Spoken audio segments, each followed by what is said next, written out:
यह एक भारतीय सेना की वीरता और बलिदान की कहानी है जो साहस, निष्ठा और देशभक्ति का प्रतीक है।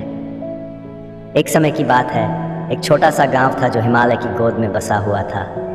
वहां का जीवन शांत था, पर देश की सीमाओं पर तनाव बढ़ रहा था। दुश्मन देश ने सीमावर्ती क्षेत्रों पर हमला करने की योजना बनाई। इस समाचार से गांव में हलचल मच गई।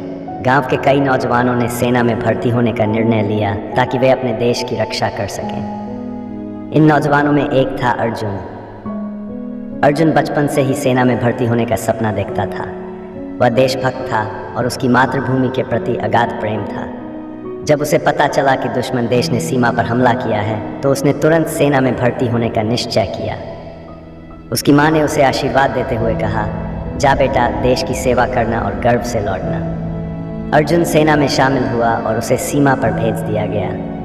वहाँ की परिस्थितियाँ बहुत कठिन थीं, बर्फीली ठंड, कठिन भूभाग और दुश्मनों का लगातार हमला। लेकिन अर्जुन ने हिम्मत नहीं हारी। उसने और उसके साथियों ने दिन रात एक करके दुश्मन के हमलों का डटकर सामना किया। एक रात दुश्मन ने बड़ा हमला करने की योजना बनाई। अर्जुन और उसकी टुकड़ी को ये जानकारी मिली और वे तुरंत मोर्चा संभालने के लिए तैयार हो गए।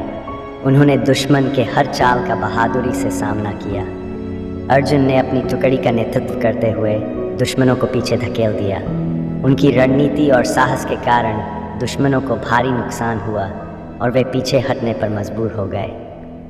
अर्जुन की वीरता की वजह से वह युद्ध भारतीय सेना के पक्ष में समाप्त हुआ। जब अर्जुन अपने गांव लौटा तो उसका स्वागत एक हीरो की तरह किया गया। उसकी माँ की आंखों में गर्व के आंसू थे। अर्जुन ने अपने देश की रक्षा करते हुए जो वीरता दिखाई, वह हमेशा के लिए इतिहास के पन्नों में दर्ज हो गई। ये कहानी हर उस सैनिक की है जो अपने परिवार, अपने आराम और अपने जीवन को त्याग कर देश की रक्षा करता है। सेना के इन वीर जवानों के कारण ही हम सुरक्षित और स्वतंत्र रह पाते हैं।